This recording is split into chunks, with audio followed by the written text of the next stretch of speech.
कथा विघ्न करो यदि। कथा में हल्का भोजन करना चाहिए। आप जब भागवत कथा कराते हो ना तो कम भोजन करना चाहिए।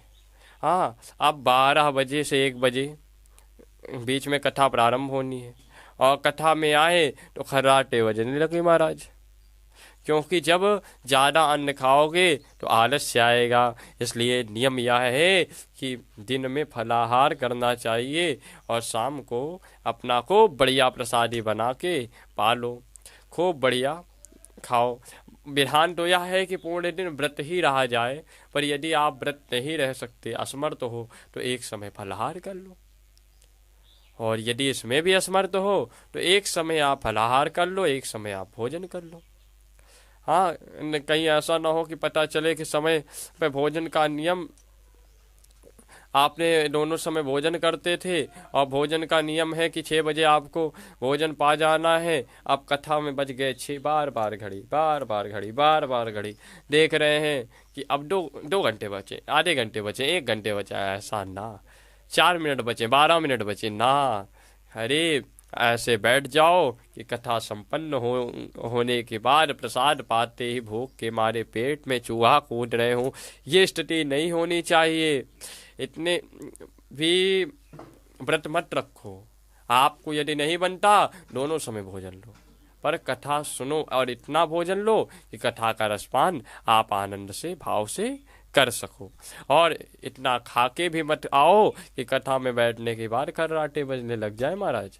इसलिए विधान से भोजन करो और कथा के समापन पर भगवान नाम संकीर्तन करते हुए सभी लोग खूब आनंद के साथ वीणा संभाल ली, खूब आनंद के साथ आप लोग संकीर्तन करो। इधर नारद जी ने वीणा संभाल ली और राग कोश में प्रहलाद जी ये ताली बजाने लगे और भी सभी प्रकट हो गए। उद्धव जी मजीरा लेकर आ गए, नारद जी वीणा बजाने लगे, श्री गांडीवधारी अर्जुन आ गए और आ करके राग रागनियों के साथ आलाप करने लगे।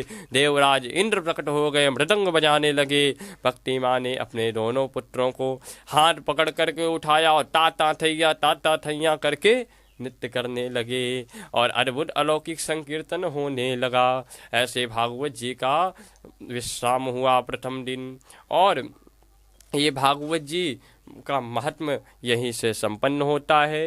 भागवत जी की जो आगे की कथा है वह प्रथम अध्याय से प्रारंभ होती है और प्रथम दिवस की कथा जो महात्म की कथा थी वो यहीं पे संपन्न होती है। अब आगे से आप सभी को श्रीमद् भागवत कथा का रसपान कराया जाएगा। अभी ये महत्व की कथा बताई जा रही थी और दिव्य आनंद होने लगा। महत्व माने कैसे कराना, कब कराना, वक्ता की पहचान क्या, भोजन कितना करना चाहिए, समय क्या होता है, मुहूर्त क्या होता है, इसे करने से कैसे पापियों का संशोधन हो सकता है या कैसे सुधर सकते हैं, कितनों का कल्याण हो सकता है, इससे क्या क्या की जागृत होती है, ये सभी महत्व बतलाया।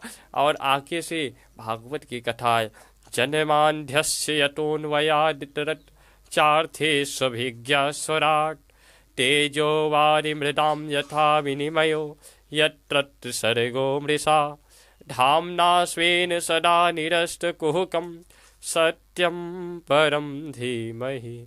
यहाँ से भागवत जी की कथा प्रारंभ होती है और नाम संकीर्तनम यस्य सर्व पाप प्रणाशनम प्रणामो दुख समनष्टम तम नमामि हरिम परम। श्री हरे नमः, श्री हरे नमः, श्री हरे नमः कह करके भागवत की कथा विश्राम होती है। तो भक्तों यहीं पर आज की कथा को करें विश्राम और सब लोग को बढ़िया नृत्य करेंगे और कल पुनः श्रीमद् भागवत की कथा में प्रवेश करेंगे।